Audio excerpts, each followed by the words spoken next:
Сайн байцгаана уу? Од өндөр сувгаас та бүхнийхээ амрыг ирэн мэдчилж байна. Шинжлэх ухааны гайхамшиг нэвтрүүлэг маань эхэллээ. Өнөөдрийн сэдв бэлгүүнтэй маргасан хасаа гэдэг сэдвээр ярилцах юм байна. За нэвтрүүлгийн хамтран ажиллагчаар төр салгалтаа туслах амархан юуны мишин болон Од мөндрийн алтан гишүүд оролцож байна. За нэвтрүүлэг NTV мөн Од мөндөр радио 107 83.3 гэсэн хост толгоноор та бүхэндээ хүрч байна. Студид компьютерийн шинжлэх ухаанч Хасчлуу, хөтлөгч Урна хоёр ажиллаж байна. Өдрийн мэнд хүргэе. Өдрийн мэндэ. За энэ өмнөх нэвтрүүлэг дээр бид нэг баахан математик шинжлэх ухааны талаар ярьсан. Математик бол шинжлэх ухаан биш мишин тэр гэдэг. Тэрнээс шилүү мэлөө гэдэг тийм. Би ч одоо математик баахан магтаа шинжлэх ухааныг баахан доош хийцэн. За тэгсэн чинь нэг нөхөр комент дээр нэвчсэн байл. Энэ бэлгүүнд наадах чинь сонсвол одоо юуг 8-9 гэлтгцвэл. Угаасаа бид хоёр одоо энэ талаар их варгалдчихэдэг. Хоёр талд нь гараад. За тэгэхээр өнөөдрийнхээ сэдвийг бас ингэж өгсөн ийм учиртай. Угаасаа бид хоёр энэ талаар маргалдчихэдэг болохоор тэр маргааныг одоо ингэж олон нийтийн өмнө авчирч шүүн тунгаалгая гэж. За тийм өмнөх нэвтрүүлгээр болохоор шинжлэх ухаан чинь математикгүйгээр л юу жишээ математик шинжлэх ухаангүйгээр бас өөрөө аваа явчихна нөө математик нь өөрөө аваа явчих шинжлэх ухаан энэ төр хэрэггүй. Гэтэ шинжлэх ухаан байгааг бол бас математик өөрөө үдий дайны хөгжилтэй явахгүй энэ төр гэдэг талаар ярьсан. За тэгээд нэгэн одоо ингээд математик шинжлэх ухаан хоёр хоорондоо маргалдаад хин илүү мэлүү гэд байж итэл цааталт нь гүн ухаан гэдэг нөхөр шүдэж гिचлээ сууж ясан тухай яриад төгссөн байдаг. За тэгэхээр эндээс өргөлжлүүлээд одоо бид нар ярина гэсэн үг. За энэ бэлгүүн болохоор өөрөө бол шинжлэх ухаан талын хүнэлтэй. Тэгээ математикийн ухааныг болохоор нэлээд бараад болохгүй шинжлэх ухаан бол айгүй хол тасраа явцсан. Яг гүн ухаанаас гарсан үүссэн гэдэг нь бол одоо хинч маргашгүй шүү дээ. Тэр бол ойлгомжтой. Гэхдээ энэ одоо ерөөсөө энэ баг математик гүн ухааныгаа эргүүлээ төгжүүлж байгаа баг чирээ авч явж байгаа болцсон энэ төр гэж үзэж байгаа. За миний хувьд бол бас үгүй. Миний маргаж байгаа сэдв болохоор гүн ухаан байхгүй бол ер нь математик шинжлэх ухаан яг энэ хоёр салбар биш үү? Математик болон шинжлэх ухаан гэдэг хоёр салбар яг одоогор бол гүн ухаангүйгээр энэ төр бол одоо байж чадна ер нь бол. Ажиллана гэсэн үг. Одоо бидний өнөөдрийн бүх энэ шинжлэх ухаан техник технологи одоо инженерчлэлийн тий энэ салбарыг бол аваа явчих чадна. Тэгээ баахан томьёонуудаа тоонуудаа орлуулаад болоо байхгүй юу? Тэгэл ингээд ажиллаж байна. Гэхдээ энэ яаж ажиллаад байгаа цаана яг юу болоод байгаа гэдэг ийм тайлбарын асуудлуудны хоосон хоцор нь буюу одоо энэ чинь ийм хоосон хүндий ийм салбар болоод тавьчихна гэсэн үг. Аль нь? Шинжлэх ухаан математик хоёр. Гүн ухаангүйгээр хоосон. Гүн ухаангүйгээр ер нь бол үндс нь бол гүн ухаан дээр тавигдсан ч гэсэн гүн ухаан дээр ургасан, гүн ухааны хөрсөнд ургасан ч гэсэн одоо ингээд том бие даасан гүн ухаан байхгүй ч ер нь бол ажилтдаг ийм механизм болсон байхгүй.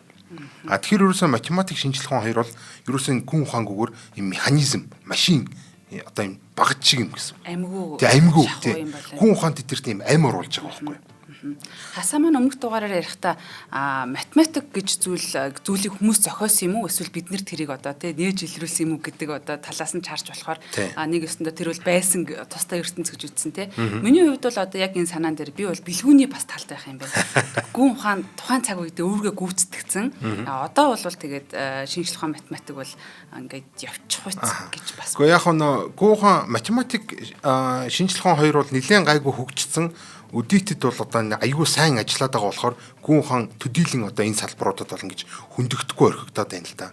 Гэхдээ бид нар түүх одоо өнгөрсөн нэвтрүүлгүүдээс харахад бол яг энэ түүхээс харахад шинжлэх ухааныг одоо тэр зам одоо физикийн салбарын тухай бид нар ярьсан шүү дээ тий. Ньютон гэдэг нөхөр яаж гарч ирээд одоо философи одоо гүн ухааны математик зарчмууд энэ тий байгалийн философи гэдэг байгаа шүү дээ энэ. Ийм зүйлүүдийг ингэж хөгжүүлсэн. За тэрийг нь бас нэг Мах гэдэг философч гарч ирээд яаж нураасан. За энэ дээр нь дөрүүлж Эйнштейн яаж харьцан гонлоо гаргаж ирээд тэрийг нь бас Рейхенбах гэдэг хүн гарч ирээд яаж дахиад гүн ухааны одоо ингэж тий одоо ингэж дэгээдэд унгаач байгаа байхгүй гүн ухаанаар нь дэгээдэд хөөндөө ингээд унгаач чинь гэсэн үг шүү дээ тий бөхөр бол одоо мик ашиглаад одоо унгаач чинь гэсэн үг тий энэ мэтлэн одоо бид нар аль хэдийн барьсан байгаа байгуулсан байгаа математикийн болон шинжлэх ухааны машин механизм барилга байгууламж одоо бидний энэ ашиглаж байгаа зүйлсийн одоо суур нөрөө гүн ухаан байж байгаа. Гэтэл хэрвээ суур нь худлаа тавигдсан байх юм бол мэдээж одоо тэр дээдлийн байшин нурж унах нь тодорхой байхгүй. Тэгэхээр бид нар ямагт математик шинжлэх ухаантайгаа цуг одоо энэ гүн ухаанаа хөгжүүлээд математик шинжлэх ухааныхаа гүн ухааны тэр ойлголтуудыг хамтд нь авч явж байгаа хэрэгтэй гэсэн үг. Тэгжээж одоо илүү бат бөх илүү зүв болно гэсэн үг шүү дээ. Хизээ нэгэн цагт бас нэг философч гарч ирэл өө математикчин шал удлаа байсан байна. Өө физикчин шал удлаа байсан. Шинжлэх ухаанчин хин чирэггүй юм байсан байна. Цоо шинээр одоо шинжлэх ухааны тодорхойлъё. Цоо шинээр математикийг тодорхойлъё гэж магадгүй гэсэн үг. За энэ талаас бол миний одоо аргумент бол ерөөсөө философи буюу гүн ухаан гэдэг зүйлээ энэ шинжлэх ухаан математиктайгаа цуг авч явж явах хэрэгтэй. Ер нь одоо энэ гүн ухаан шинжлэх ухаан математик энэ гурав хоорондоо ямар хамааралтай яаж энэ математик физик энэ юунаас философоос гарч ирсэн бэ гэдэг талаар өнөөдөр хэдүүлээ тавтай тухтай ярилцгаая. Сонирхолтой. За ямар ч хэлсэн мэдээж одоо өмнөх нэвтрүүлэг дээр хэлжсэн шиг математик шинжлэх ухаан хоёр бол ерөөсөө өөрсдийн гэсэн тодорхойлолт өдий хүртэл байхгүй. Одоо бид нар хүснээрээ тодорхойлоод хүснээр хоорондоо маргаж болно гэсэн үг тийм. Математикчин шинжлэх ухаан бас мөн гэхдээ бас биш гэдэг ингээ маргаад ээж болно.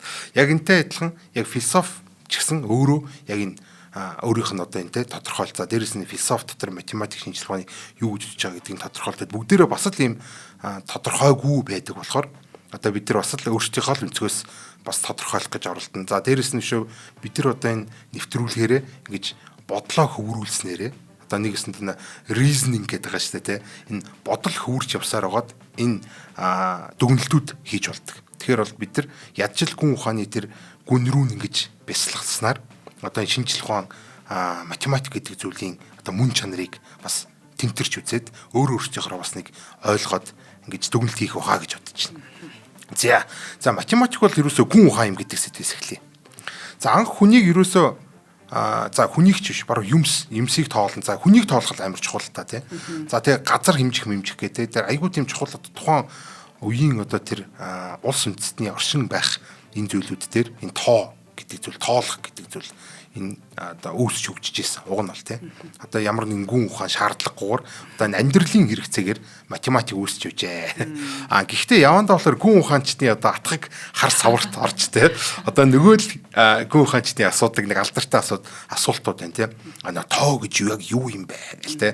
Эсвэл тоо байгаль дээр оршин байдгүй энэ гэсэн ийм сонин асуултууд. За дээрэс нь одоо бидний оюун санаанд л одоо байт юм шүү энэ тоо чинь. Ер нь яг хаана байгаа юм бэ? Дүрс гэж ер нь юу юм гээл одоо геометрийн асуултууд те. Иймэрхүү асуултуудаар дамжуулаад гүн ухааны салбарт яг математик бол ингээд тусгалаа болоод ер нь гүн ухааны салбарын энийг дэд салбар маягийн болчихж байгаа. Математик.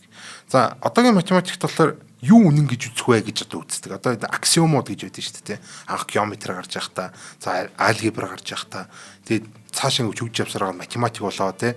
Аксиом гэдэг аксиом одоо энэ геометри аксиомууд гэдэг шиг одоо юу үнэн гэж үзэх үү гэдэг энэ үзэл. Тэр үннийг хайгаад байгаа юм шиг угааз тэр юу үнэн гэж үзэж байгааг тодорхойлж байна. За ингэснээр энэ үн дээр тулгуурлаа бид тэр юу барьж босгож болох вэ? Ямар дүгнэлтүүдэд хүрч болох вэ гэдэг ийм гүн ухаанлаг шинжтэй ийм зүйл байсан. За. Тий. За энэ яг эсэргээр нь одоо би тайлбарлаж болно л да. Гүн ухаан бол өөрөө тийм одоо математикаас үүсэлтэй энэ төр гэж хэлж болох байхгүй юу? Одоо хамгийн эртний философч гэдэг Фалас гэдэг. Ер нь бол бүхэл ном фаласаас эхэлдэг би айгүй олон нэвтрүүлэгтэй дурдж байгаа шүү дээ. Ер нь ингээл философи ном гэл нэгэд үзэнгүүт фалас гал эхэлчихэд те. За нэртний фаласаас одоо энэ гүн ухаан эхэлж байгаа юм шиг ингэж харагддаг. За энэ яагаад энэ фалас яг юу хийчихэд гүн ухаан эхэлсэн бэ гэхээр бас яг адилхан саний энэ юу үнэн гэж үзэх вэ. За дээрэс нь энэ үнэн гэдэг зүйл дээр бид тэр энэ логик одоо буюу одоо энэ рационал сэтгэлгээ гэдэг зүйлээр дамжуулаад одоо бидний мэдлэгийг бүтээж болох юм байна гэдэг юм санаанууд. За тэгээд яг үнэн гэж үтсэн зүйлүүдээ яг дээрээс нь ухсраад яг юм аксиоматик гэж ярьдаг те. Одоо энэ за энийг үнэн гэж үзээд энийг үнэн гэж үзэх юм бол энэ хоёр үннээс ийм хоёр үнэн гарч ирж байгаа гэдэг ийм зүйлүүдээр бид нар дамжуулаад ингээд тэр чигтэн энэ үнний ийм сувргуудыг те байшингуудыг ингэж босгож болно гэдэг энэ мэдлэгийг бүтээж болно гэдэг иймэрхүү санааг анх гаргаж ирсэн гэдэг утгаараа ер нь бол эндээс л анх философи үүссэн юм шүү гэдэг ийм одоо үзлэр л Фалас хамгийн анхны философч байгаа.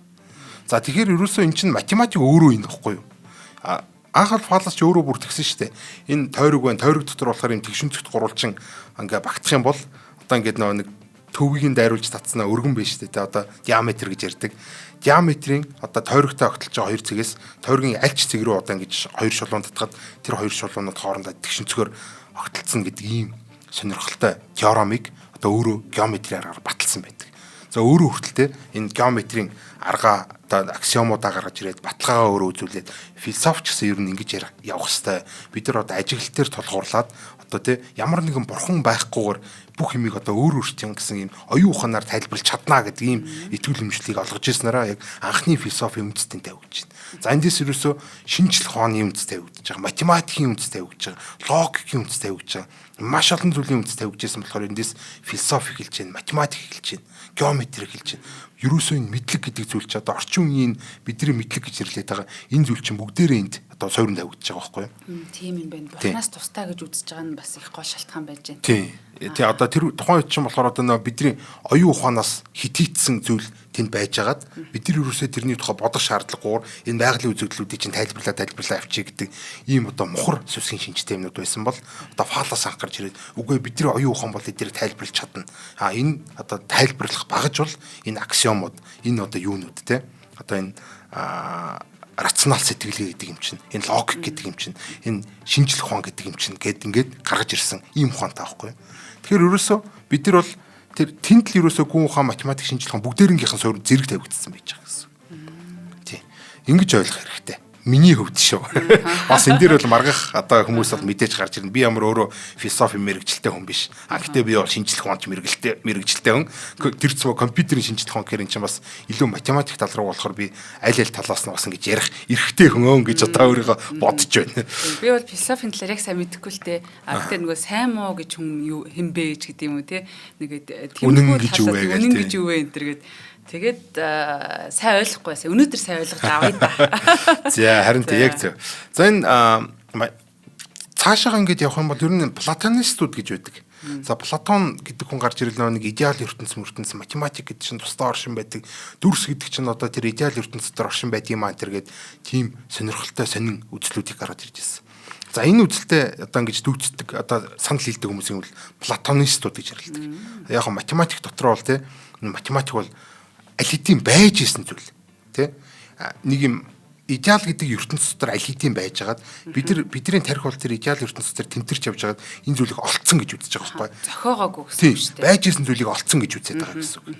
За платонистууд гэдэг нь тийм хүмүүс гэсэн үг тий өөр ертөнц байдагт нэгт итгэдэг хоёр тэр ертөнц дотор бид нар тарихаараа мэдэрдэг энэ ертөнцийг бид нар нүд гар таван эрхтнээр мэдэрдэг шиг таван одоо нөгөө нэг мэдэрхүүрээ мэдэрдэг шиг тэр идеал ертөнц дотор байгаа юмыг бид нар тарих оюун гэдэг юмар мэдэрдэг.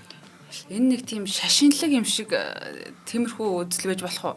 Гэхдээ яг нөгөө нэг тоо гэж юу юм бэ? Дүрс гэж юу юм бэ гэдэг нэг юм айхтар асуултууд байгаа даа шүү дээ. Энд чи ямар нэгэн тайлбар хэрэгтэй байхгүй. Хүн ухаан чинь тайлбар өгөх хэрэгтэй. Тий.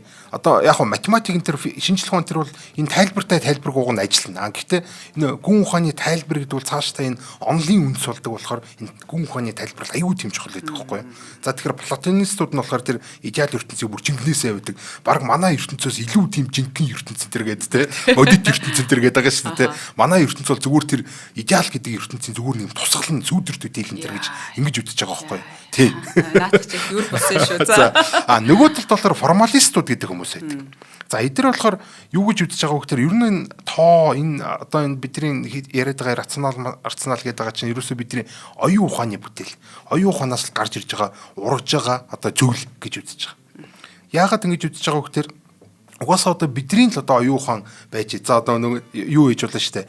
Энэ ертөнц үүсээгүйсэн бол тарих үүсэхгүйсэн бол тэр идеал ертөнцийн чинь хэн одоо мэдэрх юм те. Тийм болохоор бидний тархин дотор л үүсэж байгаа энэ ертөнц өөрөө үүсэж байгаа гэж одоо үзэж болно гэсэн. Энэ ертөнц өөрөө математик гэдэг зүйлийг одоо үүсгэсэн. ертөнц дотор нь байж идэг. Байж идэг ч одоо энэ тарих гэдэг зүйл гарч ирснээр одоо бид нар тэр тоо дүрс гэдэг зүйлүүдийг одоо ингэж сэтгээд за тэгээд тэрэн дээрээ одоо бид нар бахан юм теоремуудыг гаргаж ирээд гих байдлаар мэдлийг бүтээсэн. Одоо бид нар өөрсдөө энэ мэдлийг математикийг, шинжлэх ухааныг, гүн ухааныг барьж байгуулсан гэж үздэг. Ийм хүмүүсийг бол формалистууд гэж ярилдаг. Эсэргээр юм байна шүү дээ. Тэгэхээр математик үүссэн үү, бид нар байсан юм нь олсон уу эсвэл бид нар өөрсдөө цоошноор барьсан уу гэдэг бол энэ хоёр дээр гарч ирж байна шүү дээ. Аль хэдийн байсан юмыг бид нар мэдэрч байгаа гэдэг нь болохоор би болохоор Платоны талд байдаг байхгүй. Ягаад тэгэхээр чи ингээд толгой дотор 1 2 3 4 гэж одоо за нэг дээр нэмэх нэг хоёр дээр нэмэх гэдэг ингээд бодоход айлсгүй одоо геометрийн хувьд бол ийм дүрс 3-ын дүрс 4-ын дүрс бөөрхий дүрс ингээд бодохоор эн чинь юу болох вэ гэхээр яг чи бодох би бодох яг адилхан байхгүй. Яг бид нар яг рационал сэтгэлгээр сэтгэж чадах юм бол яг нэг үрдэнд хүрэх хэрэгтэй гэсэн. Тэгэхээр нэг юм байгаад байгаа байхгүй тэнд. чи би тэрийн донд нэгдсэн нэг ертөнц байгаа шүү дээ, тэ. Хэрвээ бид нар өөрсдөө барьж байгуулдаг байсан бол бич нэг өөрөөхөөрөө бариад, чич нэг өөрөөхөөр бариад шал өөр юмнууд гарч ирэх хэрэгтэй байсан байхгүй явган өртөө. Тийм болохоор би бол Платоныхын талд байгаад байгаа. Гайхалтай санаа шүү бас тий. Тийм. За хоёлаа жоохон байж байгаа үргэлжлэе. За тэгээ хоёлаа нэвтрүүлгийн хамтран ажиллагчаа танилцуулъя. Тэгэхээр төр салгалтаа туслах амархан Univision компани өнөөдрийн нэвтрүүлгийн явах боломжийг олгон ивент тэтгэж ажиллаж байна. Тэгэхээр Univision хэрэглэгч та үзэж буй кино контентийнхоо хэлийг солих, хадмал орчуулга гаргах, киноны эхлэл төгсгөл хэсгийг алгасах ийм боломжтой болсон байна. Одоо яг л нөгөө Netflix шиг те дэлхийн хамгийн том одоо тэр компаниудтай адил ийм үйлдэл хийдэг болсон гэдэг бол энэ бол надад тест үнэхээр гайхалтай санагдаж байгаа. Дууны хэлийг те хүснээрээ сонгоно гэдэг бол за мөн видео сангаас кино контент үзэхдээ их хэл дээр нь эсвэл монгол дуу оруулах те хэрхэн үзэх зааврыг та бүхэн маань IPTV-ийн Univision Tips хэсгээс аваарай гэж ингээд нөгөө бид нөгөө Tips хэсгийг бас тэрийн болгон хардаггүй заавал нөгөө амьд хүнд итгэх гэдэг те гэтэл тэнд яг л нөгөө нэг бидний тулгардаг асуудал бас нэг л ойлгомжтой л нөгөө асуудлууд байдаг учраас Tips дээр тэр бүхэн маань тодорхой байж яадаг байх нэ. Тэгэхээр бас алтан цагаа хэмнээд Tips-ээс сонгож та бүхэн бас сонирхож үзээрэй. Мөн бусад одоо Univision-тэй холбоотой мэдээллийг заавал оператор авлах төвд хандахгүйгээр нэг дороос зурагтнаас авах юм боломжийг олгож байгаагаараа одоо маш амар болсон байна. Тэгээ Univision зэг гэмэн гэдэг та бүхэн маань илүү дэлгэрэнгүй мэдээллийг авах боломжтой. Би нөө өнгөрсөн нэвтрүүлгээр яг энийг сонсоод хүү тэгж болдог байсан юм гайхаад би чи өөрөө нөгөө нэг юуг нь уншихгүй, типсийг уншихгүй явж исэн болохоор тэгээ тэрийг нь мэдчихээд тэгээс энэ амралтын өдрүүдээр нөө баахан анименуудыг үзээд. Би ч нөө Японд сорж байгаа болохоор нэг юм анимег үү штэ те юм Монгол хадмалтай үзэхээр айгүй зөв юм байна. Ягаад тэгэхээр аниме нь өөрөө Япон хэлээр явж байгаа. За ингээд сонсч чинь те. За доогуур нь яг Монгол хадмал яв. Англи хадмал явахаар яаж байгаа гэхээр ингээд нөгөө нэг Япон хэлний үгийн одоо дүрмч нь болохоор яг Монголтой адилхан байхгүй. Англич болохоор яг эсэргээрээ байгаа гэдэг шүү дээ. Тэнгүүч ингээд ийм орчуулганд таарахгүй ингээд хоёр талаас яваад байгаа байхгүй. Энд ялиди яриад өнгөрчөнгүүд энд нэг эсрэг талаас ингээд яваад байгаа болохоор одоо бид нар чи юу Япон хэл сурах удаа толгой өргөд дуусч байгаа байхгүй. Тэгэхээр ерөөсө баригдахгүй. Тэгсэн чи яг энийг сонсчоод хүү энэчтэй хэлийг сонгож болдог байсан. Сабтайтлыг сонгож болдог байсан байх гэдгийг мэдээд тэгээ очоо монголоор тавьж болох нь гэж болж илээ. Тэгээд яг Япон аниме үзээд ингээд монголоор тавьчих. Яг ингээл дээр нь ямар үг хэлж байгаа яг тэрүүгээрээ доотлон гарч ирж байгаа байхгүй. Янз. Тэгэхээр ерөөсөө би энэ типсийг уншаагуудаа их харамсаж бас өдийг хүртэл яхаар энэ уншиж байгаа. Тэгэхээр одоо үзэгч та бүхэн энэ Univision-ийнхаа типсийг бас орж нэг хараарай. Таны мэдхгүй, таны амьдралд хэрэг болох те. Таны амьдралыг сайхан болгох. Одоо над чиг баг хичээл одоо хийгээд дээ шүү дээ. Ийм одоо гайхалтай боломжуудыг олох үе дээ энэ чинь те. Ийм боломжийн хажуугаар нь өнгөрч байгаа юм биш үсттэй. Тэгэхээр Univision-ийнхаа энэ типс одоо бидрийг бодсон те. FAQ гэдэг шүү дээ те. Ингээд түгээмэл асуудаг асуултуудын хариулт гэсэн те. Ийм зүйлийг нь одоо гаргаад тавьсан байна л гэсэн үг шүү дээ те. За баярлаа. Баярлаа. Univision хэрэглэхэд маш гоё байдаг. Яг үнэн. За шинжлэх ухаан ч гэсэн гүн ухаан гэдэг талаар одоо ярив. Сая бол одоо баг математик бол гүн ухаан. Гэтэ баг гүн ухаан ч математикгүй юу л энэ хоёр ч баг нэг мэг болоо явчлаа шүү дээ. За тэгсэн чинь шинжлэх ухаан ч гэсэн гүн ухаан гэдэг талаар бас ярив. За анхны шинжлэх ухааныг болохоор Фалас, Аристотл тэргүүтээ одоо түрүүн Нил Фалас маань явж л байна бас. За Аристотл гэдэг бол бас нэг эртний одоо анхдагч шинжлэх ухаануудыг анх гаргаж ирсэн хүн гэдгээр их алдартай байдаг. За ер нь гүн ухааны анхдагчтал гэж үзэж болно л да. Ер нь гүн ухааны анхдагчтаас л энэ шинжлэх ухаан гэдэг зүйл өөрөө гараад ирсэн. Гүн ухааны салбар болоо гараад ирсэн гэсэн. За тэгээ тэр үедлэр математик шинжлэх ухаан аль аль нь л ерөөсөө гүн ухааны салбар гүн ухаанд хамаарагддаг ийм зүйл байсан. За энэ дотор болохоор одоо шинжлэх ухааныг бол бид нар хоёр хувааж болоод байгаа шүү дээ. Байгалийн шинжлэх ухаан, нийгмийн шинжлэх ухаан гэж одоо хувааж болдог. За тэгвэл байгалийн шинжлэх ухаан гэдэг нь болохоор байгалийн гүн ухаан гэж одоо тухайн үед л нэрлэгддэг байсан. Аристотл болохоор физик гэдэг үгийг ерөөсөө байгалийн гүн ухаан гэдэг утгаараа одоо ашигладаг байсан гэсэн. Яг бүр ингээд шинжлэх ухаан гэдэг утгаар нь ашигладаг байсан уг нь бол. Гэхдээ тухайн үед бол ингээд те нийгмийн интер гэдэг юм нь болохоор шал тусдаа өөр ойлголт болоод бас судлагдж байсан. Гэхдээ яг шинжлэх ухаан гэдэг нь өөрөө юм физик гэдэг одоо нэрийн дор судлагддаг байсан буюу энэ ерөөсөө тухайн үед бол шинжлэх ухаан гэдэг нь байгалийн шинжлэх ухааныг л хэлдэг байсан.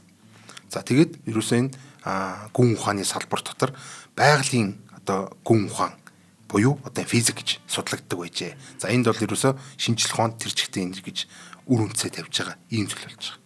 За сэргэн мандалтын үе болсон. Сэргэн мандалтын үе за цаашлаа бүр соёнгийн гэрлийн үе гэж байдаг. Та одоо бидний мэддэг бол юм Галилей, Декарт, Ньютон тэргүүтнүүд бол яасан бэ гэхээр энэ нэг Аристотлийн байгалийн гүн ухаан яг туршилт ажиглал дээр бол нэлээд бас ингээд толгуурлдаг байсан. Одоо Аристотл бол те за сар эртэлтийг харж байсан. За сарн дээр дэлхийн сүдэр тусч байгаа юм чи дэлхий бөөрнхий явах юм биш үү? Ягаад гэвэл энэ сүдэр нь бөөрнхий яваад байна энэ төр гээд айгүй тийм хөөрхөн ийм шинжилгээ суурьтай те ийм ажиглалт дээр суурилж жинхэнэ хөөрхөн тийм шинжилгээний хэлбэртэй болж эхэлж штэ.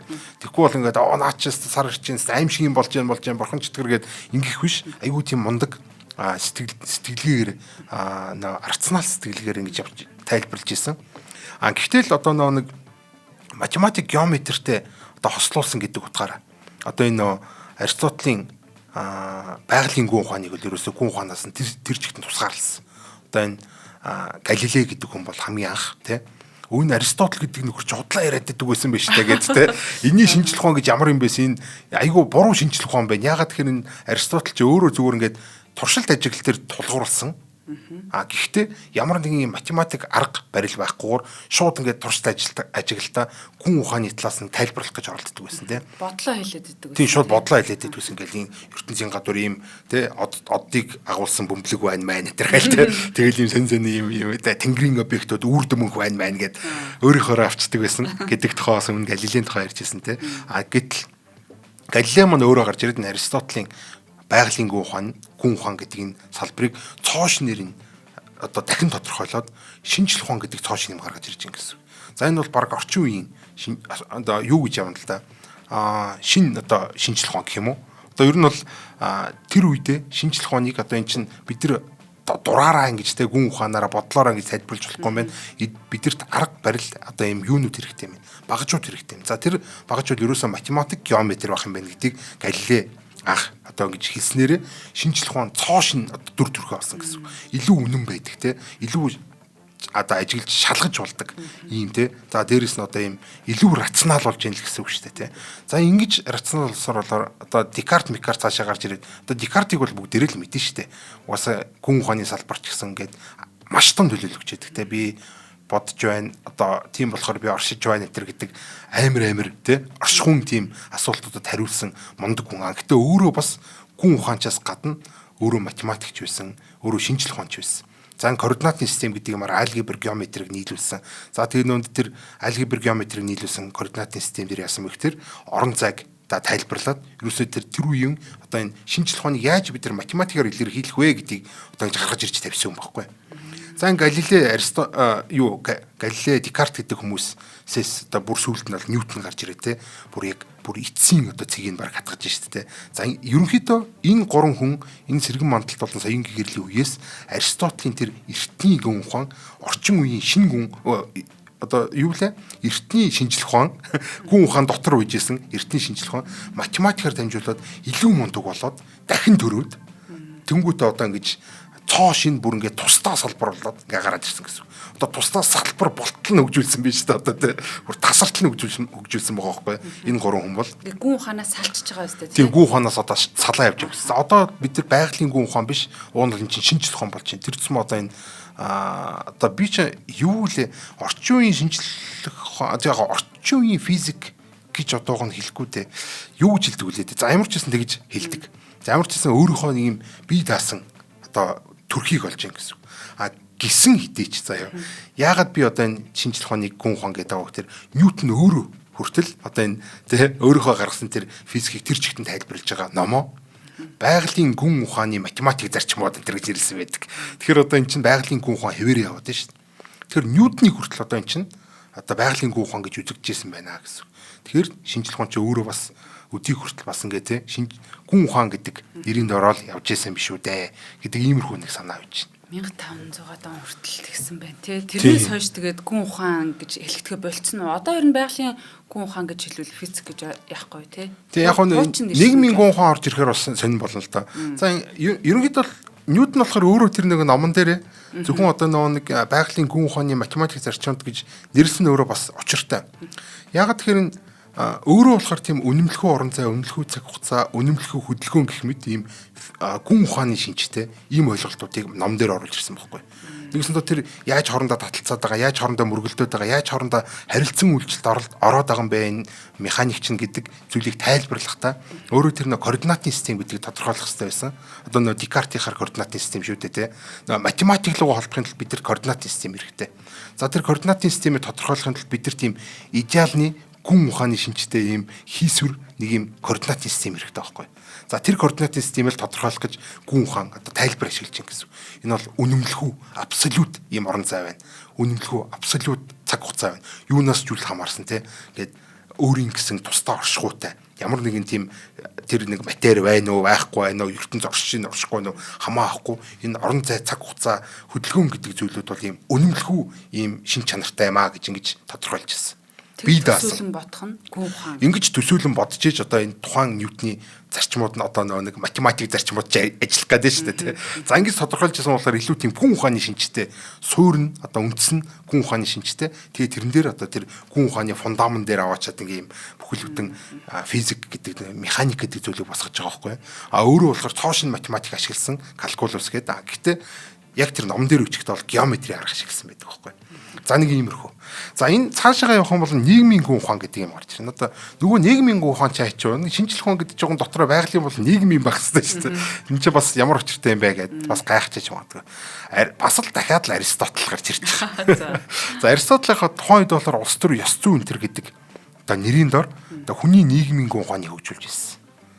Тэгэхээр одоо энэ тухайн гүн ухааны салбар л байсан гэсэн үг шүү дээ. Бас одоо нийгмийн гүн ухаан гэдэг нь бол одоо орчин үеийнхаар бол нийгмийн шинжлэх ухаан байхгүй юу. За тэр бол бас л тухайн үедээ Аристотель энэ гүн ухааны салбар болгож тэр цмод нь улс төр ёс зүй гэдэг одоо энэ нэрийн дор судалж байсан байна. За эдийн засгийн эцэг гэдэг одоо Адам Смит гэж байдаг. Одоо орчин үед бол бид тэр эдийн засгийн хичээл арга болгонд бол Адам Смитийг одоо бас тэ номыг уншдаг шүү дээ. За энэ дээр болохоор Адам Смит бол өөрөө бүр философч байсан. Ийм хүн байгаа. За тэгээд дээрэс нь эдийн засгийн ёс зүй гэдэг зүйлийг одоо тодорхойлсон. За тэр тухайн эдийн засгийн ёс зүй гэдэг нь юу юм бэ гэхээр ёс суртахууны гүн ухаан юм аа гэж ингэж тодорхойлсон байдаг. За тэр эдийн засаг хүртэл одоо тэ ёс суртахууны гүн ухаан буюу одоо энэ эдийн засгийн ёс зүй гэдэг зүйл дээр толгуурлаа гэж Адам Смит өөрөө хүртэл ингэж хэлсэн байдаг. За тэгэхээр нийгмийн шинжлэх ухаан хүртэл одоо ингэж гүн ухааны салбар байсан байх нь шүү дээ хэртнээсээ. Тэгэхээр байгалийн байна уу, нийгмийн байна уу, ер нь шинжлэх ухаан тэр чигтэл гүн ухааны одоо дэд салбарууд маягтай ингэж өгчөж ирсэн. Яг бараг л тусдаа гарсан энэ төргээд байгаа боловч эн чинь салшгүй зүйлүүдээ гэдэг талаар л өнөөдөр ярих гэж оролдоод байгаа юм шүү. За тэгээд нөгөө талаас нь ингэж хараад үзье л да. Хүн өөрөө болохоор байгалийн амьтан. Одоо бид нар бол байгалаас хүнийг салах арга байхгүй. За тэгэхээр хүний харилцаа одоо тэр нийгмийн судлах нь өөрөө болохоор байгалийн гүн ухаандаач хамаарнаа. За ёс зүй, ёс суртахуун, сэтгэл зүй тэр гэдэг бол тэ шууд туршилтаар батлахад ер нь л төвөгтэй.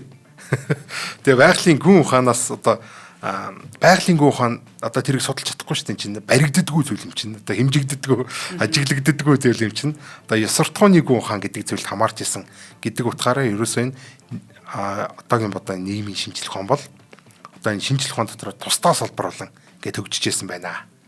За тэгэхээр ерөөсөө энэ хэдийн шинжлэх ухаан гэдэг байгаа боловч барьдаг одоо шинжлэх ухаан гэдэг чинь барьдаг байх хэрэгтэй шүү дээ. Ингээд хэмжигддэг байх хэрэгтэй шүү дээ. Гэжээтэл энэ нийгэм гэдэг юм чинь бас айгүй тийм эвгүй барьцгүй те.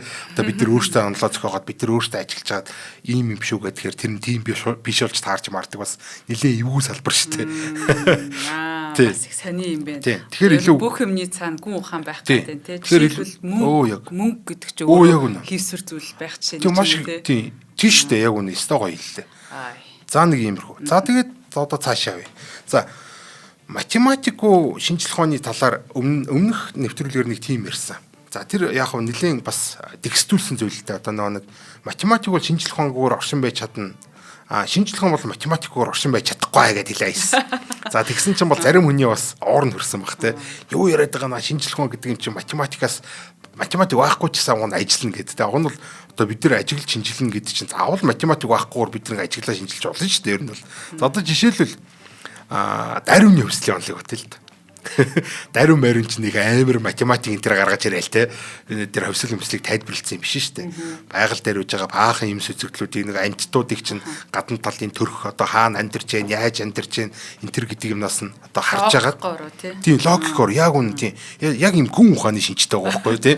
Логикоор одоо баахан юмнуудыг ажиллаж жаад хүйдэр чи хооронд аягүй төстэй байгаа те энэ газар амьдарч байгаа энэ газар амьдарч байгаа те төсдөр нэ жоохон өөр байгаа те гэдэг иймнүүдийг нь ажиллаж яснаа өөрөө юм философийн тайлбар маяг юм хийж байгаа байхгүй тий. Үгийг ашиглаад за дээрээс нь логик одоо энэ нэг арцнал сэтгэлийг ашиглаад за тэгээд одоо эдгээр чинь тайлбарлаж штэ ер нь амьдрал гэж юу юм бэ энэ төр гэ тэ төрөл зүйлүүд гэж юу юм бэ энэ төр гэсэн тийм асуултуудад бол ингэж хариулах гэж оролдож байсан. За тэгэхээр энэ бол шинжлэх ухааны салбар мэдээч энэ хөвслийн онол. Гэхдээ энэ юусэн математик ашиглаагүй. Тэгээ орчиж болоо л биш штэ тий. Гэхдээ тухайн үед бол бүхэл салбар юм байсан. Ер нь бол бүхэл шинжлэх ухааны салбар ерөөсөө нэг хахтар математик энэ төр ашиглаад дайдгүй. Яг л нөө Аристотелийн ашигл байсан гэсэн үг байхгүй. Аристотель ч ингэж харж байгаа л за нэг иймэрхүү юм биш үү дээ гэж нэг те ингээ хэлцдэг те. Ер нь ажиллаж байгаа л одоо нэг юм хэлэн тайлбар тавина гэсэн үг шүү дээ те. Гэтэ нэг айхтар тийм нарийн ширийн тийм юу хийхгүйгээр дүн шинжилгээ хийхгүйгээр зөв толгоогоор бодож байгаа өөртөө санагдж байгааг хэлээ ичдэг иймэрхүү салбар байсан. Даримны өвслийн онолчсан ер нь тийм л байсан. Нэг амар яг ингээд бүр ястаас таардаг юм байхгүй. А ерөнхийдөө иймэрхүү юм шүү гэд айгүйх маргаантай те яаж байгаа тэр чинь нөгөө нэг бурхны үүсэл мүслийг аачаа байхгүй болгож байгаа л бөө хэрүүл маргаан зодон болж байгаа. За тэгсэн чинь яагаад энэ одоо энэ математик шинжлэх ухаан ч математикээр ажиллахгүй гэж би хэлсэн бэ гэхээр одоо энэ Аристотелийн үеийн тэр хуучны шинжлэх ухаан за дээрэс нь дайрууны онол мол чинь математикаа ашиглаж ирээд математикаа ашиглаж эхлээд илүү хүчтэй болсон байхгүй юу? Тэ одоо энэ онол нь бол яг математик талаараа тавигдчихж байгаа. Яг л нөгөө нэг физик чинь Аристотелийнхоор ингэж худлаа баах юмнууд явж яснаа Галилей одоо тэр Декарт, Ньютоноор дамжуулаад математик хэв шинжтэй болоод илүү гүн гүнзгий одоо судалж шинжлэгдэх одоо анализ хийгдэх дүн шинжилгээ хийх боломжтой болоод айгүй нарийн айгүй одоо хүчтэй ингэж баригдаж байгаа байхгүй илүү өндөр баригдана гэсэн үг шүү дээ чинь тий. Тэгээ бид нар тоосгоо илүү сайн дөрвөлжин хийж чадах юм бол тэгшинцэгтэй хийж чадах юм бол илүү л өндөр байшин байна шүү дээ. Гэтэл нэг жоохон дали байгаа бол далинууд чинь нийлсээр байгаа тийм мөрийн сэрэ байшин бол нураан ч шүү дээ тий. За тэгэхээр математик ашигласараа шинжлэх ухаан гэдэг бол илүү хүчтэй илүү сайн одоо энэ таамаглах чадвар нь ихсэж идэг гэсэн үг. Тий илүү нарийн таамаглаж чадна илүү сайн л болж ийн гэсэн үг шүү дээ тий. Тэгэхээр одоо орчин үед бол бид нар энэ орчин үеийн шинжлэх ухаан гэдэг зүйлд ерөөсөн математикаас огт салгаж болохооргүй болсон. Одоо математикгүй шинжлэх ухааны салбар бол айгүй тийм сул, айгүй тийм одоо тий маргаантай, эвгүй салбар болоо явчихж байгаа байхгүй тий. Яг наадахын шинжлэлээр ярилцъя гэхээр ярилцах хэлний хүртэл байхгүй. Гэтэл одоо шинжлэх ухаанд бол математик ашигласараа маш нарийн одоо тий ямар нэгэн монгол хэл, англи хэл энэ төр гэхгүйгээр математикийн хэлийг одоо ашиглаад одоо ямар ч орны эрдэмтэд бол шууд математикаараа хоорондоо харилцаал за гэд нэг дүгнэлтэнд өрөх боломжтой болж байгаа. Харин тийш та одоо математик дээр суурилсан юм дээр л бид нэр одоо жишээлбэл шинжлэх ухаан гэж итгээ тийм байхгүй юм дээр одоо л итгэхгүй шүү дээ нөгөө хий хоосон гэдэг юм чинь. Яг үнэ тий.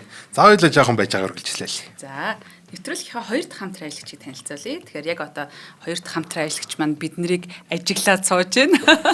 Энэ бол Од мөндрийн маань алтан гишүүд байгаамаа. Тэгэхээр шинжлэх ухаан танин мэдхийн манай Од мөндөр сувг маань 2025 оны 8 дугаар сарын 1-ээс 26 оны 7 дугаар сарын 1-ний хүртэл уран бүтээл ихэ жилийн 1 жилийн одоо энэ хугацаанд нийтдээ 1050 шинжлэх ухаан танин мэдхийн нэвтрүүлгүүдийг та бүхэндээ өргөхээр ингээд зорио ажиллаж байгаа. Нэвтрүүлгүүдэд бид нараас танилцуулсан анхдагч ийм хэвлэл мэдээллийн байгууллага болсон. Тэгэхээр бидний энэ үйл ажиллагааг маш олон хүмүүс дэмжсэн анх эхэлсэн цагаас маань тэгээд ямар гоё олон залуучууд мундаг залуучуудыг цуглуулж ийм яг цаг үе олсон нүдэ олсон одоо ийм үйл ажиллагаа хийж байгаа юм бэ дэмжмээр байна гэд одоо стил чинхэн янз бүрийн хүмүүсээс биднэрт ингэж хандаж эхэлсэн. Тэгээд манай Од мөндрийнхнаас юу гэж утсан бэ гэхээр за энэ хүмүүсээ яг ингэж нэг бүлгэн болох хэрэгтэй байна.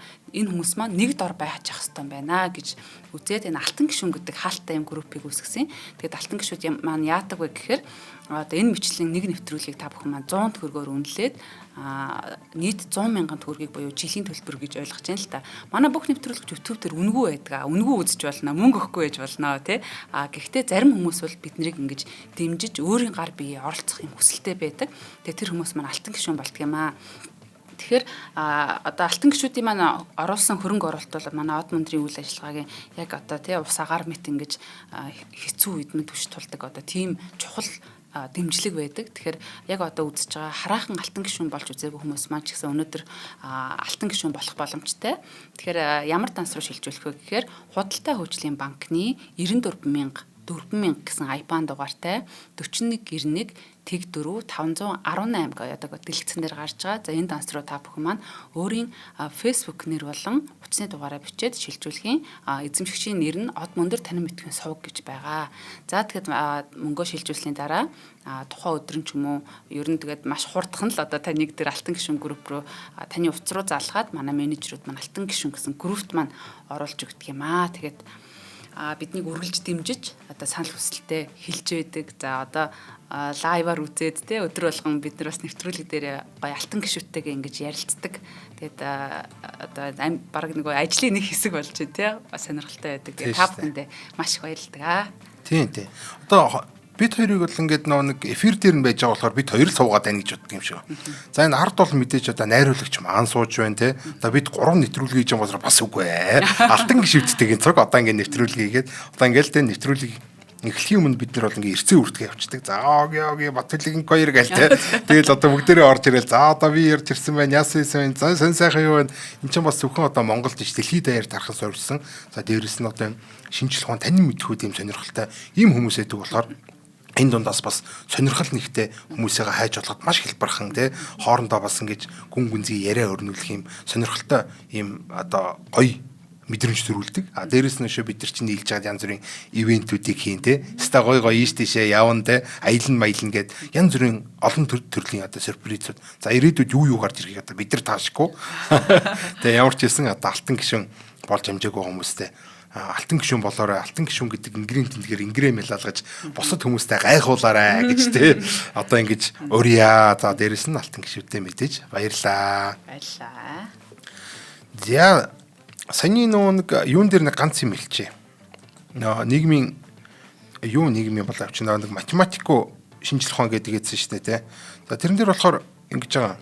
Үгүй гүн ухаангүй шинжлэх ухаан гэвчихсэн. За шинжлэх ухааны одоо онлын төвшөнд болохоор гүн ухаан ерөөсөө зааж байгаа нэг юунд зохиол маань төөрөө явчлаа өөрхий математикгүй шинжлэх ухаангаа явж исэн. За тийм өмнө нь нэг юм дугаар хийсэн байгаа. Одоо нэг хувьслын онлын математик загвар гэдэг. Тэр нэвтрүүлэг болсон гэдээ очиж сонирхоод үзчих юм бол ер нь хувьслын онл анх яаж үсээд тэгээд ер нь математикчд орж ирээд бас яаж ингэж самарч те одоо энэ хувьслын онлыг математик илүү формал болгосон бай. энэ төр гэдэг энэ талаар явж байгаа те. Тэр Менделийн одоо энэ математик загвар байна те цаашаа ингэж яваа тэр нэг юм уулын математикийн загвар байна мэн гэдэг те. Тэгээ иймэрхүү юмнууд ярьжсэн. Тэгэхээр одоо математик ашигласнараа одоо нөө өмнө нь аль хэдийн байж исэн математик. За дээрэс нь өөр шинжлэх ухаануудаар ашиглагдсан байдлуудыг харж байгаа шипи явж хагаад одоо тий энэ төв шинжлэх ухаан дотроос юу гарч ирлээ. Энэ хувьслын онол дотроос ер нь юу гарч болохоор байна гэдгийг одоо бид нар математик түн шинжилгээгээр дамжуулаад цоо шин юмнуудыг одоо орчлон таамаглах тий одоо дээрэс нь тэр онолыг илүү сайн хөгжүүлээд энэ тухайн салбарыг олстой сэв хийдэл нь дээш нь авч гардаг. Дээрэс нь ингэж мундаг хөгжсөн салбар өөрөө яадаг вэ гэхээр буцаагаад одоо шинжлэх ухаандаа буцаагаад математиктаа өрөө өгөөж өгдөг. За жишээлбэл одоо математикийн салбарт бол те хувьслын загвар гэж байж байгаа. За энэ хувьслын загвар гэдэг бол тоглоомын онолд хэрэглэгддэг, эдийн засагт хэрэглэгддэг. За дээрэс нь одоо компьютерийн шинжлэх ухааны салбарт болохоор одоо химэл оюун ухааныг сурах гэдэг хэмжлэн ингээ хэрэглэгдээ явдаг. За тэгэхээр ерөөсөө математикаар дамжуулаад бүх юм гээд цогтоо өгчөөд байна гэх өмнөх нэвтрүүлгээр ярьсан чинь энэ дэр яг ингээд өөрөө гараад ирж байгаа байхгүй. Тийм болохоор би шинжлэх ухааныг математикгүйгээр одоо юу ч бишээ, хинж бишээ гээд байгаа учир нь бол энэ. За цаашаа болохоор гүн ухаангүй шинжлэх ухааны талаар одоо ярил л да. Одоо шинжлэх ухаан гэдэг бол өөрөө бас нөө түрүү хэлсэн. Гүн ухаангүй урганд байж чадна. Одоо энэ чинь өөрөө бас нэлээд мундаг математикчсан, одоо математик аппаратчсан ийм салбар байхгүй тий. За дээрэс нь туршилт ажилт хийхэд бол бидэрт угаасаа л гүн ухаан хэрэг шаардлага байхгүй шүү дээ. Би нэг юм хараад өвн хар байна, өвн цагаан байна. Энэ цэцэг чинь 5 дэлбэтэй юм шүү. Өвн 7 дэлбэтэй юм гэж харахад бол ямар нэгэн гүн ухаан хэрэг байхгүй байгаа нь бол тий. Тий. Яг хэрэгтэй үедээ ингээд түш тулаа босгоцоо. Одоо нэг хэрэггүй юм шиг санагдаад байгаа. Тий, уг нь тий. Харин тэгж санагдаад байгаа байхгүй тий. Нэг гарч ирэхгүй бүр ингээд нэг бид нар чи айгүй өндөр байшин барьж очингууд тэр доор нь чинь нөгөө нэг баг нөө бид нар тэнгэр баганцсан ингээд байшин дээр гарчих юм бол баг ингээд үүл таглаа газар нь харагдахгүй шүү дээ. Тэгээ бид нар юун дээр одоо баригдсан юм бол гэ гайхаж байгаатай адилхан. Тэгээ хүн ухаан одоо мартагдсан, харагдхаа болцсон, алсарсан ийм зүйл хийж байгаа байхгүй. Гэтэл тэр доор жоохон л газар хөдлөхөд тэр байшин чинь тэр чигтээ норно шүү дээ. Яг энтэй адилхан. Ерөөсөө энэ яг нөгөө шинжлэх ухаан гүн ухаан байхгүй байх юм бол одоо шинжлэх ухаан манай өөрөө энэ 5 дэлбэтэй, энэ 7 дэлбэтэй, энэ чулуунаас арай хүнд байна, мөнд байна гэсэн одоо нэг юм факт магтхан төдий нэг иймэрхүү л юм цуглуулга маягийн юм болно гэсэн үг. Айлсгүй юм каталог маягийн ч юм уу те. Энэ нэрвэхэнүүд хоорондоо адилхан гэдэг ч юм уу те. Энэ нохоонууд одоо энэ твээс болцсон гэдэг юм каталог болчихсон. Амьгүй болчиход байгаа тийм. Амьгүй зүгээр нь өгдөл. Тийм, өгдөл ажиглал тийм бүртгэл маягийн юм болчих واخхой тийм. За тэгвэл энэ ерөөсөө энэ дээр чинь тэгвэл энэ өгдөл байна. За тэгвэл энэ өгдлийг чи ашиглаа бид нар яаж онол гаргах юм? За тэгээ онол гаргачаа тэр онолоо яаж одоо ирээдүг таамаглах юм? Өөр шин зүйлүүдийг таамаглах юм. Одоо тий зүгээр л баахан заа окей ингээд нэг баахан юмнууд байж байгаа. Юм таамаглаж болно л та. Гэтэ тэр нь бол илүү өндөр магадлалаар онохын тулд бид нартай математик загварт нь оруулаад тэгээ онол гаргана. За тэр математик буюу формал онол гэж нэрлэдэг байгаа юм яга тий. За формал онол маань өөрөө яг хөө тэр бусад математик аргачлалуудыг ашиглаж хагаад бас ингээд таамаглалт дэвшүүлээд за тэгвэл яг энд нэг ийм амт юм байх хэрэгтэй гингүүд яг тэр нь байж таардаг ч юм уу тий. Иймэрхүү байдлаар бид тэр онол гэдэг зүйлийг хөгжүүлээд зайлшгүй энэ одоо гүн ухааны суурь маань хэрэгтэй гэсэн. Яг энэ математикийн энэ ойлголтыг энтэй тааруулж байгаа шалтгаан чи юу? Яагаад? Юу юм? Яаж гэдэг энэ зүйлүүд чи хариулахын тулд бидэрт гүн ухаан заавал хэрэгтэй байхгүй юу? Гүн ухаан гэж нэлээд хийсвэрчсэн яг иймэрхүү зүйлүүдийг хийхдээ одоо хамгийн супер гэсэн. Тэ математик бол зүгээр баахан хоосон тоонууд л байгаа шүү дээ. За ингээд нэг юм 2 3 4 гэдэг тоонууд байж болно. Эсвэл математик одоо баахан юм аппаратууд байна те. Энэ анализ хийдэг аппаратууд байна. Энэ болгон чинь одоо ингээд энэ физикийн энэ үзэгдэлтэй ингэж тохирно гэдгийг одоо юм тайлбар маягаар ингэж зүүж оёход гүн ухаанаа бид нар ашиглаад байна гэсэн үг байхгүй юу? Харин нэг гүн ухаан гэдэг нэг юм уутан дотор бүх шинжлэх ухааныг ингэж хийж байгаа юм шиг нэг human being гэх юм уу те. Бид нар ч нэг гол юм маань хүн гэдгийг нөгөө мартаад баахан баримт яагаад гэтэл нэг тэгээд байгаа юм шиг нэг гуучаад байгаа юм шиг тийм мэдрэмж төрөө. Одоо ингээд тусдаа хоёр юм одоо юм юу гэж арал үж ингээд одоо л та тий. Тэгээ бид нар эндээс ийшээ өсрөх гэсэн чинь хоосон байхгүй. Яг бол математик гэдэг чинь өөрөө яг л байх хэрэгтэй гэдэг юм тавиад байгаа шүү дээ тий. Яг эн чинь байж батлагдана гэдэг юм зүйл байгаа. Гэтэл математик ингээд зогсож ин гэсэн үг шүү дээ. Одоо өөрчлөж байгаа хязгаараар. Тэгээд цаашаа за эний чинь бид нар тэгвэл энэ А гэдгийг чинь нохоо болох чил доо гэхээр одоо ингээд математикийн зөвшөөрөхгүй гүү тийм байхгүй гэдэг. А нөгөө нэг шинжлэх ухааны талаас нь харахаар нөө бид нар чинь фактандаа баригдаад ажиглалтандаа баригдаа бас ингээ гацсан байждаг. Ажиглалт байхгүй л нөв шүү дээ ингээ байждаг. Тэгвэл гүн ухаан чинь энэ хоёрын хооронд ингээ гүүр яриад ингээ энэ хоёрын хооронд гэж явах одоо боломжийг олгож яах гэсэн үг байхгүй тий. Энэ гүүр байхгүй л болохгүй. А гэтээ энэ гүүр бас заримдаа буруу тавигдана.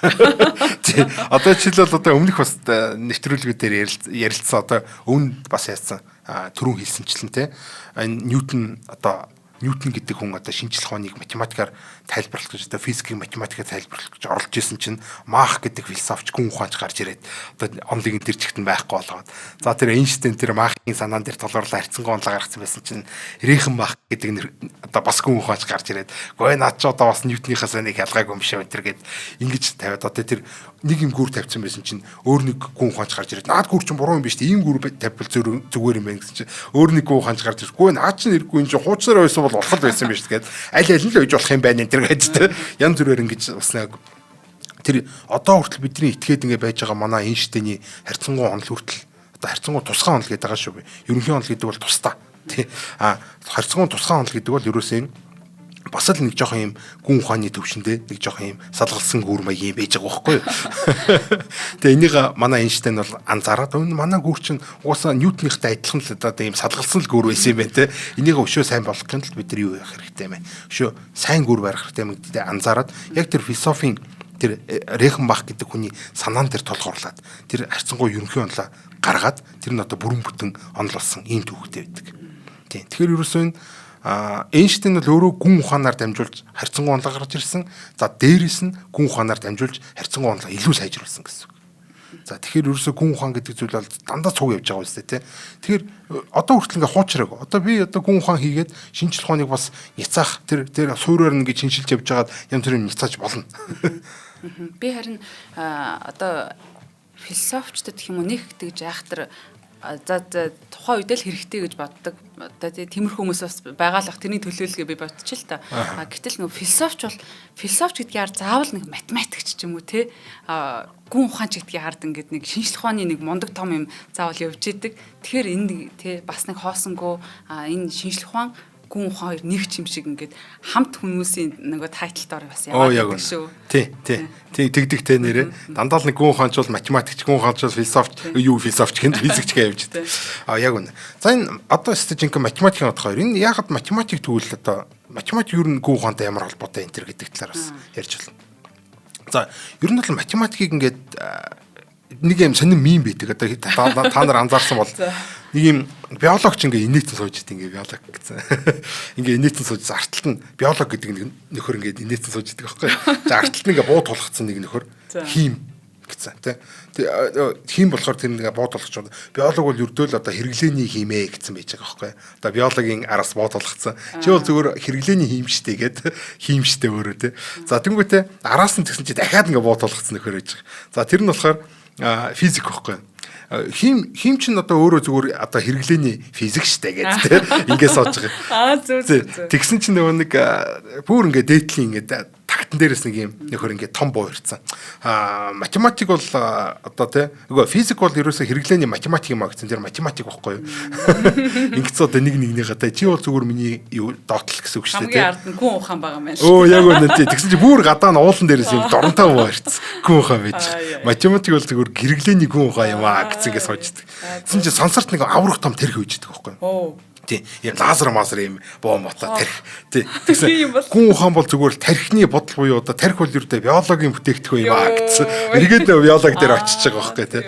Гэх мэтлээ одоо ингээ хөөгөө яваад ахаар одоо энэ одоо жишээлбэл бид нар яа тий биолог гэдэг амтан гэл ингээл явж байгаа. Үгүй наа чи баахан химийн уруулууд гэдэнгүүт өөд хим болчлоо гэж гэсэн чинь хим болохоор баахан одоо нэг физик эгэл боомуд гээл тий. Одоо физик болчлоо гэж явж байгаа. Физик нөр ингээл математик гэл ингээ хөвөрж явсаар байгаад эн чи өөрөө нэг юм том мод шиг юм одоо нэг хэсэндээ юм хөөгж явж олоод байна шүү дээ. Яг юун дээр сойрлсон.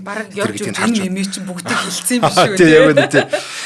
Яг ингээд физик бол за тэр зам шинжлэх ухаан гэдэг бол айгүй тийм юу юм бэ штэ. Айгүй тийм мундаг фаундейшн буюу одоо тий уг суурьтай юм зүйл байгаад байдаг.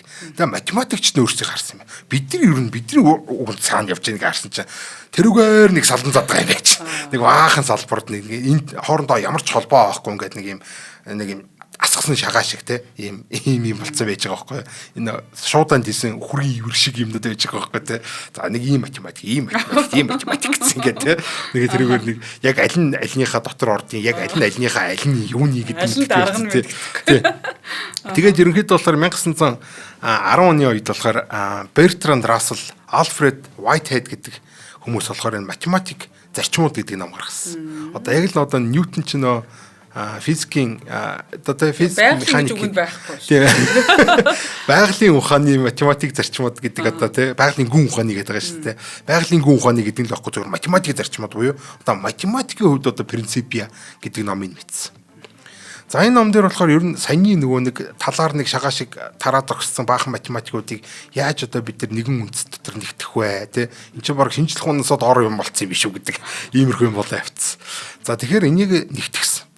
За энэ нэгтгэхдээ болохоор ерөөсөө юун дээр эдгээр бүгдээрээ нэгдэж байгаа бүх математикуудыг яг юун дээр нэгтгэсэн бэ гэхээр логик дээр нэгтгэсэн байдаг. За ерөөсөө логикийг математикийн үндэс центр гэж бичсэн байгаа энэ ном дээр. За математик цэвэр логикоос бүтээх гэж оролцсон гэдэг утгатай. За яг хөө энэ үзлийг болохоор логикизм гэдэг л да. Одоо логикизм бүх юм изм болгож штэ тий логик гэдэг үгний араас изм залгачаар логикизм бол. За энэ логикизм гэдэг энэ зүйл бол ерөөсөө л энэ логик гэдэг зүйл математик тэр чигт нэгтгэж байна гэдэг иймэрхүү санаа гаргаж ирсэн. За яг логик нь өөрөө болохоор гүн ухааны суурьтай гон салбар л та. Одоо тий одоо анхны одоо тэр фалосоос хэсүүлэл одоо логикуудыг гаргаж эхэлж штэ тий. За яг энэ маягаар бол ерөнхийдөө математик бол гүн ухааны суурьтай гэж хэлж чинь гэсэн. Яг л түрүүн нэг шинжлэх ухаан чинь хэрэглээний гүн ухаан байгаад чинь штэ тий. Яг тэрэн шиг одоо энэ математик гэсэн одоо энэ гүн ухаан суурьтай буюу ерөөсөө энэ бүх юм чинь одоо энэ гүн ухаанаас гаралтай гэдгийг одоо энэ дээр хэлчихэж байгаа. Тэгэхээр математик ч гэсэн гүн ухаан байх нэ. Тэ өөрчиг нь одоо энэ хамгийн одоо мундаг бас математикийг тодорхойлох гэж оролдож ирсэн бүх математикуудыг олон математикуудыг нэгтгэж нэгэн математик болох гэж оролцсон энэ математикийн зарчмууд гэдэг номон дээр логик бол одоо бүх юмний үндэс юм а. Бүх математикийн үндэс гэж үзсээрээ ерөөсөө гүн ухаан үндэстэй гэдгийг гаргаж ирж байгаа. За Russell Whitehead гэдэг нь хоёр хүн биш үү те. Эдгээр өөртөө гүн ухаанчд байсан байхгүй юу? Тэг өөртөө гүн ухаан. За тэг Russell болохоор тохоо үед болохоор бас байсан нэг олонлогийн онлон төр гэдэг set теори энэ төр гэдэг. За тэрийг болохоор гүн ухааны аргаар бас няцаасан энэ төр байдаг. Одоо нэг бүх цаг үеийн хамгийн алдартай парадокс гэдэг энэ өсчний парадокс гэж байдаг. За тэр өсчний парадоксыг зохиосон хүн чинь Russell шүү дээ. Russell-ийн парадокс гэж нэрлэдэг. За тэгэхээр ерөөсөө энэ гүн ухаанаар дамжуулж байгаа тэр үед байсан математикийг гэдэг яста бод авсан бохгүй те нэргсэн гэсэн үг те. За наад олонлогийн онол гэдэг чинь юу ч иш гээл те. Ганцхан ширхэг логикийн зөрчил олоод логикоор сүнэтсэн бохгүй. За тэгэхээр энэ бол хамгийн анхны алдартай парадокс болсноос гадна өөрөө логикийг ашиглаад бас математикийг нурааж байгаа гэдэг утгаараа логикийн илүү тийм суур төвшний байгаад байна гэсэн үг шүү дээ те. За нөгөө талаас одоо логик гэдэг зүйл ч одоо юу юм бэ гэдэг тийм зүйл гарч ирнэ те. За анхнаасаа л угаасаа бид нар одоо гүн ухаанч чинь бол логик хийх гэж одоо оролдож байсан те. Ер нь бол үнэн гэж чухам юу юм бэ гэдгээс үл шалтгаалаад энэ логик гэдэг зүйл бол одоо энэ рационал сэтгэлийн учир шалтгаан зүй тогтолыг нь судлах боломжийг олгодог ийм зүйл байгаад байгаа. Амар тийм онцлогтой гэсэн. Бид нар юуг үнэн гэж үзэх, юуг худлаа гэж үзэхээс үл хамааран тухайн одоо бид нар үнэн гэж үзсэн, худлаа гэж үзсэн зүйлүүдийн хооронд одоо энэ зүй тогтол учир шалтгаануудын нь олоод за ингээд судалдаг ийм аргачлалыг хэлээд байгаа. Одоо сэтгэлгээний аргачлал гэсэн. За одоо хамгийн энгийн жишээ юм бол одоо хүн үхдэг Сократ бол үхэн. Одоо Сократ бол хүн гэдэг энэ хоёр баримт байлаа гэж хэлдэг л да. Энэ хоёр баримт хоёулаа ямар үнэн үү худлаа юу гэдэг нь ерөөсөө чухал биш логикийн хувьд. Хүн бол одоо үхнэ. Сократ бол хүн гэдэг энэ хоёр баримтаас тэгвэл Сократ ч гэсэн үхэх юм биш үү гэдэг ийм одоо үхнэ гэдэг ийм л одоо баримт гаргаж ирж байгаа гэсэн үг шүү дээ, тэ. Логикоор. За тэгэхээр одоо энэ хүнийг одоо яг нэрнгээс үхэх юм уу үгүй юм уу гэдгийг бол ерөөсөө тэр логик тэр падлий байхгүй. Сократ яг нэрнгээс үхэх юм уу гэдэг тал дээр бас ерөөсөө тэ логикт падлий байхгүй. Ямар ч юм л алийг үнэн гэж үзэж байгаа. За тэгвэл алийг худлаа гэж үзэж байгаа. Тэгвэл энэ хоёрыг чинь ингээд учир шалтгаан зүй тогтлоор нь ингээд гаргаад ирчих юм байна гэдэг аргачлал болохоор логик бол маш тийм цэвэр ийм зүйл өгдөг. За тэгэхээр энэ логик дээр тулгуурлаа философи гэж өгч байгаа. Логик дээр тулгуурлаад одоо математик тэр чигтээ үндэс нь болж байна те. Мэдээж бас логик дээр тулгуурлаад бид нар одоо энэ шинжлэх ухааныг бас хөгжүүлж болж байгаа. За нөгөө талд нь бол бид нар математик дээр ч гүн ухаан дээр ч шинжлэх ухаан дээр ч гэсэн өөрсдийн тэр анх үнэн гэж юу вэ гэж үзэж байгаа энэ зүйлүүд одоо хамгийн чухал гэсэн. Сонголт гэсэн үг шүү дээ те. Бид нар юу үнэн гэж үзэх вэ гэж сонгож байгаа сонголт бол бид нар. Гэхдээ тэд нар ч хоорондоо хэр нийцтэй вэ, хэр чанартай вэ гэдэг чинь те хэр дажин үнэнгүүдийг сонгосон бай гэдэг чинь логик ингээд гаргаад ирэх байхгүй юу. За энэ хоёр чинь новын хоёр чинь ингээд дараа төрчил түрээд ингээд энэ чинь хинч хэрэггүй болчихлоо шүү дээ. Тэгээд логикууд нь болохоор хэрэгтэй хэрэггүйнүүдийн салгаа ялгаад ингээд явчихж гэсэн. Логик гоё юм бэ. Тэгэхээр ерөөсөө эн чинь бас ингээд явж ингээд бодохоор энэ гүн ухааны ч үндэс болж байна, математикийн ч үндэс болж байна, шинжлэх ухааны ч үндэс болж байна. За тэгэхээр бид нар тэр аксиом буюу одоо юу үнэн бэ гэж авч үзэхээс шалтгаалаад л тэр логик гэдэг юм дээр чинь юм өчр ургаа яваад байгаа байхгүй юу. За иймэрхүү байдлаар асууж байна. Уг нь бол цаашаа бидэрт одоо цаг байсан бол статистик бол бүр хамгийн хажиргалтай байна тий. Энэ бүр 3-3 салбар яг голд нь үйж тийм хачин бүр ингээд энэ яг аль нь бол гэж аюу тийм сайн салбар байгаа. Гэтэ яг статистик бол бид нар одоо ярьж амжихгүй юм шиг цаг дуусчлаа. За тэгэхээр ямар ч байсан өнөөдөр бидний очсон тий толгоогоор рационал сэтгэлгээрээ бодож отсон нэг үр дүн бол энэ юусоо шинжлэх ухаан, за дээрэс нь математик, энэ гүн ухаан гэдэг юм чинь бүгдээрээ нэг үндэстэй юм байна.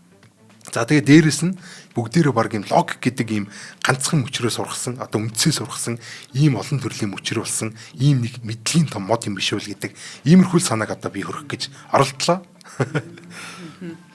За өстой нөгөө бодос санаагүй одоо ийм зүйлүүдийг хасаагийнхаа дугаараа бас аягүй сонсдгоо. Тэгээд бас гүн ухаан гэдэг зүйлийг математик талаас нь физик одоо юуны суурилсан талаас нь сонссон чинь өстой нэрэ чухал гэж. За баярлалаа. Нэвтрүүлгийн маань хамтран ажиллагчаар төр салгалтаа туслах амархан юуны мишн болон од мөндрийн алтан гишүүд ивэнтдгээ ажиллаа. Нэвтрүүлэг NTV од мөндөр радио 107 83.3 гэсэн остолгоноор та бүхэндээ хүрлээ. Студид компьютерийн шинжилгээ ухаан цаасчлуу урна хоёр ажиллаа. Хамтаа байсан үзэг сонсогч та бүхэндээ маш их баярлалаа. Дараагийн дугаараар уулзъя. Баярлалаа. Баяртай. Нэвтрүүлгийг хүлээн авсан Нарны аймгийн монголчуудаа баярлалаа. Од мөндөр сувг нь энэ мэдчлэн таны мэдхүйн мянган нэвтрүүлгийг 2026 оны 7 сарын 1 хүртэл та бүхэндээ хүргэх юм. Их хэлээрээ шинжилгээ ухаан танин мэдхүйг түгээхийн үлсэд нэгтгэх хүсвэл та бидэнд хандив өгөх боломжтой. Жилдээ ганцхан удаа 100 мянган төгрөгөөр биднийг дэмжснээр шинжилгээ ухаан танин мэдхүйг түгээх энэ үйл хэрэг амжилттай үргэлжлэх юм. Од мөндөр нэр дээрх Удаа өвчлийн банкны дансгаа 4191 тэг 4518. Та 100,000 төгрөгөө шилжүүлэхдээ гүйлгээний утга дээр нь өөрийн нэр болон утасны дугаараа заавал бичээрэй.